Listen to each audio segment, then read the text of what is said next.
อากาศมันช่างสดใสรุ่งโพธิ์ทองดีเหลือเกินไอ้สังไปไหนเป็นรดน้ำมะนาวครับฝนไม่ตกจะบ้าแล้วไงพี่แต่งตัวยังไงไปรดน้ำมะนาวได้ไงไปเป็นนักร้อง ชาวบ้านแถวนี้เขาบอกว่าเสียงผมไพเราะสนอเทียนทองถ้าได้เป็นนักร้องก็จัดดังสนั่นขจรประสาทการเมืองมีโอกาสก็จะเด่นโต๊ะมีนาผมก็เลยมาชักชวนหลีกภัยพี่ไปสมัครสุนทรเวชทีวีช่องวันมูฮัมหมัดนอมาทาพี่ต้องไปกับผมมึงมีอภิสิทธิ์เวชชาชีวะอะไรเนี่ย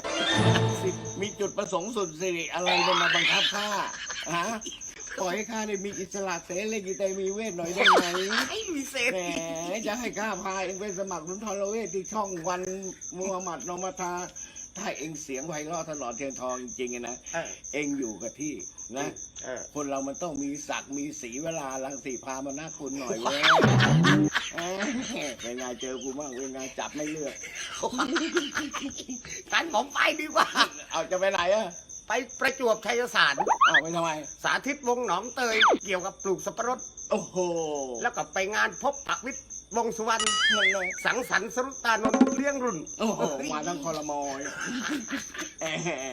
สังสรรค์เลี้ยงรุ่นมันก็เรื่องวายเรื่องเล่ามันก็ต้องสับประยุทธ์กันโอชามาละพี่ตู่มาจนได้ โอ้ยกันผมไม่ไปผมไปที่อื่นจะไปไหนไปจังหวัดเชียงใหม่ไปทำไมซื้อผ้าไตรรงสุวรรณคีรีไปไหว้พระบนดอยสุเทพเทือกสุบรรณพี่น้องมวลมหาประชาชนผู้รักชาติรักแผ่นดินทั้งหลายที่ได้ร่วมต่อสู้เคียงบ่าเคียงไหลกันเข้าคุกเลยเว้ยจะไปกลัวอะไรแค่สุเทพโอ้จะไม่กลัวได้ไงมวลมหาประชาชนบอกตรงเลยไม่ว่างจริงทำไมกลัวเหรอเพราะวันอาทิตย์อุไรรัตน์เราต้องไปเล่นที่วัดสุทัศน์เงินหมื่นยังไม่เลิกอีกไปทำบุญเลี้ยงอดุลฤทธิกุลที่บ้านบุญเลี้ยงอดุลฤทธิกุลด้วยเหรอแล้ววันมะรืนจะต้องไปนี่จังหวัดสุรินทร์พิษสุวรรณแล้วก็ไปหาดใหญ่ไปหาอะไรทักษิณชินวัตรทักษิณชินวัตรโอ้ยแบบนี้ก็ต้องมากินข้าวที่คลองเปรมตินะสุรานนท์เล่นอย่างเงี้ยติด